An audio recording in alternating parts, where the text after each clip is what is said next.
Hi,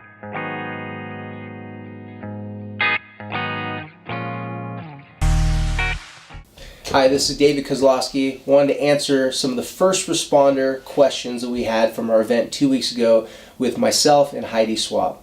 If you missed the event, here's what you missed. Heidi and I got together and we discussed different ways that you can connect with youth today in your life. Whether you're a parent, a teacher, a youth advisor, anyone that works with youth. Maybe you're that trusted neighbor that your neighbor's kids come to you and talk to you about all their problems. Well, in the event, Heidi shared her experience with the loss of her son, Corey, and her new experience of now raising other teenagers as they get older with the struggles that they go through. And I shared the information I've learned throughout the years of how to help parents and adults connect with teenagers and, more importantly, understand what is happening socially with teenagers right now and why social survival is the biggest priority for all teenagers out there and how that causes a lot of stress for them, and a couple tools how to get through that. We will be having another event hopefully in May. You can find out information about our next first responder event by going to quittrippin, quittrippin.org/first responder. And if you just go to the Quit Trippin website, there's a little tab that you can click on. It says first responder event. So we wanted to answer some questions that some people had after the event. I'm going to answer the questions this week. Heidi will be answering them in weeks to come. And so if you do have questions after listening to this video, please email us at contact@quittrippin.org. Once again, that's quittrippin.org. So the first question we had was a woman that attended the event. I actually spoke to this woman after the event. We'll keep her name anonymous for not sure who wants the information shared or not, but just to keep it private. So her first question was, how do we encourage people to move past the stigmas and have the important conversations? To give a little bit more background information on this woman, she has a son that has gone to therapy for a number of years now. At about the age of 7 years old is when her son started having suicidal thoughts. It's been very difficult for her to talk to people about this because, as you can imagine, you don't want people to judge and criticize your child, but at the same time, you don't want people to have a negative idea about your child, so you want to talk to them, you want to tell them what your child's going through so that they have better understanding how to approach your child and just how to help your child, especially if it's someone that has to work with your child like a coach or a teacher. So recently she had been posting online about some of the struggles with self-harm and the other things that her son has been dealing with throughout the past few years. Oddly enough, she was very surprised by the response that she got from many people online that they could relate. They knew someone had also gone through the same things, and for her as a mom, this is a very good, pleasant surprise for her. So her question was, how do we move past the stigmas and have the important conversations about mental health? Well, this is a very difficult one. Mental health is a difficult topic to talk about for a lot of people. A lot of people have, their own ideas about what mental health is. I think one of the big problems that we have is that it's called mental health. Unfortunately, we can't change the name of it, and unfortunately, some people will associate the word mental with crazy. So you may be talking about mental health, and you may be comfortable with that word and that phrase, but they may be hearing crazy health. And I don't mean that in a joking manner. I've had quite a few people tell me that, just when they hear mental health, it didn't really sit well with them. Well, then after the discussion, it came to find out that they kind of saw mental as they just heard people talking about, what are you, mental, when they're growing up, and so they associate that with crazy or unstable. So that's going to be one difficulty to have those conversations. Fortunately for this woman, she has been reaching out on social media lately and has been getting a lot of great feedback from family, friends, and even people she doesn't know. When she started talking about her son's struggles with self-harm, depression, suicidal thoughts, she was very pleasantly surprised to not just get support, but she got a lot of people that shared that they could relate to her, that have been through similar things themselves, or maybe they had family members, friends, or loved ones. So to have that conversation, I would suggest, if you want to talk to other people about that, you're going to have to put it out there a little bit. Some would think that you don't want to put it out there too much, which I get it, right? You don't want to be like, hey, my name's Susie and my son has depression. What's your name? Obviously, you wouldn't start a conversation out like that. But if you're talking about kids and someone shares, that their kids are going through, some difficult behavioral times, stuff like that, if you get any sense at all that this person might be a person that could understand I would suggest put it out there. And there's different ways to put it out there. You might just say, hey, you know what? Yeah, I know what it's like to have kids that are struggling. I mean, my kid has struggled in ways that I would have never imagined. I'm not equipped to understand. I didn't grow up with this type of stuff, but I'm learning a lot about it. And, you know, it's things like, you know, really deep sadness, depression, you know, a lot of just really difficult thoughts going through his mind. Those are certain heat checks or feelers you can put out there for people to see if they're warm in this relationship, to have those types of conversations and discussions. The great part about that is that most people like it when someone's vulnerable and someone's real with them. Now, there are those odd occasions where someone's not ready to have deep, real, vulnerable conversations. So if you open up to that person or throw those little heat checks out there and they don't respond and they just kind of like dismiss it and walk around it, they may just be uncomfortable with that conversation. So don't take that as a fail that they're not willing to talk about it. It may be that they just don't know how to talk about it. Maybe that they do understand about those things, but they've never had those conversations. So I would suggest people, if vulnerability is something that connects us, or as I always like to say, you got to be vulnerable to even be available to have a really deep conversation with someone else. Well, someone's going to have to go first. So to have those conversations about mental health and these really difficult things that a lot of us struggle with, and if you want more people to relate to, put yourself out there. Kind of test the waters a little bit. Throw different types of things out there and see what sticks. See if someone responds to you in a manner where they can relate. Human beings like to find connections. They like to find things that we relate to. For example, you put a handful of teenagers in a room together, they're going to look at each other and they're going to say, hey, where are you from? Where are you from? Oh, you go to this high school? Oh, do you know so-and-so? Quickly their brain starts to go, if I can make social connections with these kids in this room, this could be a huge win as far as me being comfortable, as far as me feeling secure.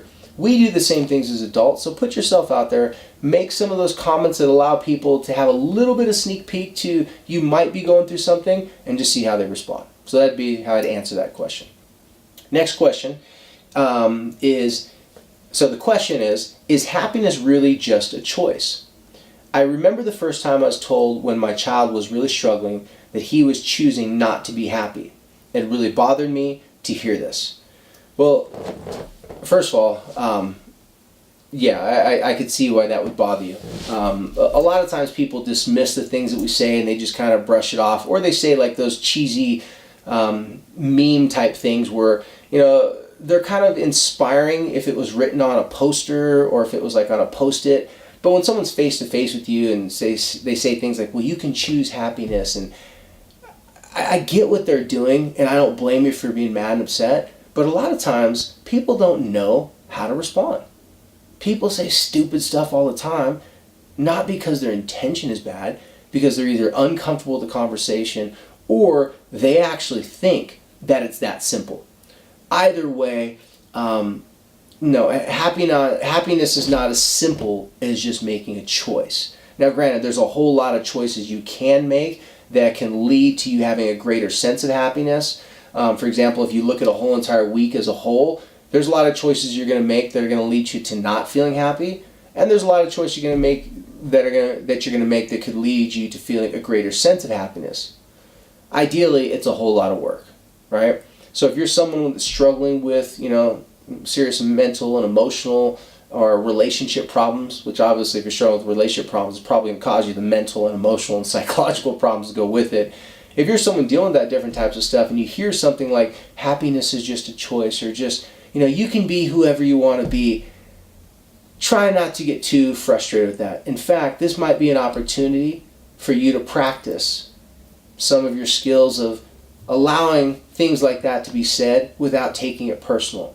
So for example, if someone says something like, hey, you know, happiness is a choice, you could look at them and say, well, apparently I've been making the wrong choice for all these years. Wink. You know, you can be comical about it. You can kind of be a little bit lighter about it. I would definitely suggest try to be lighter about those situations because it isn't that simple. And if someone thinks it's that simple, they're either really naive or they're just talking because they like to try to sound smart or intelligent. Next one. How to direct people that come asking you for help with their kids.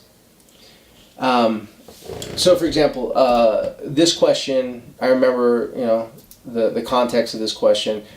So let's say you do put yourself out there and let's say on social media or you're talking to friends, what you'll probably find out more times than not is that, I always like to use the "so I got this friend." People will use that, "Hey, when you were talking the other day about your kid or whatever, that was really interesting. I got a neighbor, or I got this friend." And sometimes they may actually be referring to a neighbor or a friend that has a kid that's struggling. Maybe it might be themselves and they're a little bit shy, or maybe they just come out directly and just say, "Hey, I got this going on with my kid. I don't know what to do. Can you help me out with that?" And first of all, take this as a compliment. If someone is sharing with you personal information about their children, it's probably because they analyzed you. They saw that you were warm for this kind of conversation. You're a person that could relate. You're the person that wasn't going to judge, wasn't going to criticize. So automatically right now, at that particular moment, in that conversation, your value and your worth is like gold. You're the exact type of person that can bridge that gap for them, to help them get treatment, help them get help.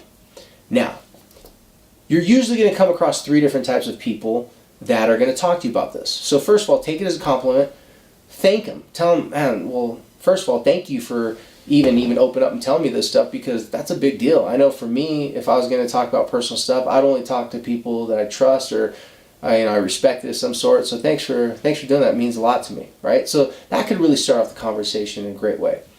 But sometimes when you have people ask you this, it may be they just really want to vent, right? They may sound like they're asking for help, but really they might be just trying to just figure out all this information that's going through their head. You can usually tell that in the first 5 minutes. If the person is just venting frustration about their situation, and after they vent that frustration, if it doesn't really have any sort of objective approach, where they're not sitting back and self-analyzing and saying, "Man, I probably should have done more. I really want to do more. I'm looking for help. I don't know where to get help." If they say that, they're usually in a little bit better place where they want to make some change. But if they just keep on venting and then they start going off on random tangents and talking about how the teacher did this, how this person did this, how this person, and well, he's got a bad girlfriend, or my daughter's got this types of issues, and they're just going and going, and you see the really intense passion. I'm not saying that they can't be helped at that particular moment, but you might just want to sit back and not try to give a therapist's phone number right away. You may not want to try to give too much information. Just sit back and just kind of listen to what they have to say, and just go, "Dang, I feel for you. Whew, that's heavy, man. I can relate. If you can relate, of course. I've been through some difficult stuff myself. Share that with them." But a lot of times it's just that. It's venting, it's frustrating, and they'll think it's a good talk, and they'll feel it's a good, helpful, supportive talk simply by you just hearing them out, taking whatever they're saying serious. Second type of person. They're going to vent. They're going to get through that venting part. They're going to want to get some help. But when you give suggestions, they're going to shut it down and say, "Oh, well, we already tried that. We already did this. We already did that." That can get frustrating for you as a person that's trying to be supportive. To use this example, a lot of us have had friends that have been in bad relationships. And your friend comes and talks to you, and you listen to your friend, you've listened for a while, but then you're like, "Hey, well, here's what you need to do. You should try this." And then everything that you say, they go, "Well, I can't do this because this is different or that's different." And they're shooting down your ideas faster than you can get them out of your mouth, right? Those people, again, they're probably not at the place where they're ready to do something about it. So I'd caution you, don't try to spend too much time trying to help that person in the sense of trying to tell them what to do. Just sit back again, listen to them, and when they say, "What do you think I should do?" Just, empathize with them and say, "Man, I don't know. This is a tough situation. I'm sure you'll figure something out. You've gone through a lot of difficult times in your life, and if there's anything I can personally do to help you out, let me know. But yeah, I'm not really sure. This sounds like you might need to reach out to some sort of professional or something like that, or just encourage them and give them more confidence that they're capable of figuring out." Those people are usually, they're still kind of going through that grieving phase that they can't quite get past the anger and the frustration that they've lost the relationship with their child. And I use the word grieving in the sense of the loss of a significant relationship, not the death, but it's a death of sorts, right? Third type of person, they're the type of person that's really willing for change. If they're coming to you, they're telling you what's going on, and they're saying, hey, I heard that you went to a counselor, I heard that you read a book, or I've been watching you and I see that you've really come a long way. Those are the people who are looking for personal growth and personal development.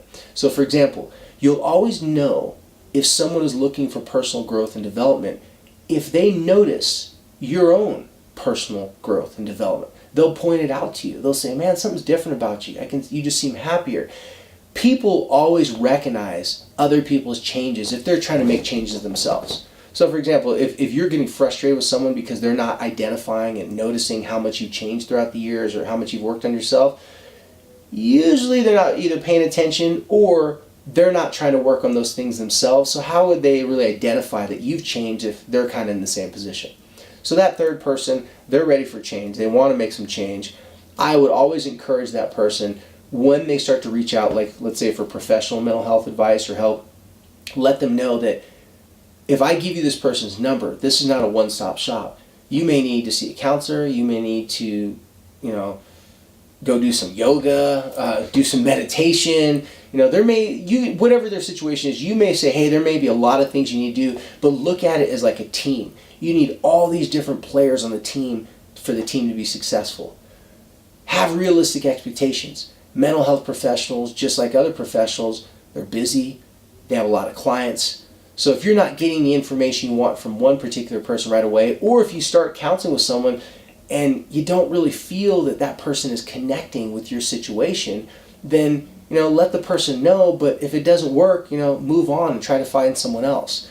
I think that's always great suggestions when you're helping someone, because if you've gone through the whole process of counselors, doctors, psychologists, sometimes psychiatrists, maybe even severe stuff like mental health treatment in hospitals, you realize that, man, there's a whole lot of balls that have to be juggled in order for someone to get help and treatment, and it may take some time. So encourage that person to stick in the fight.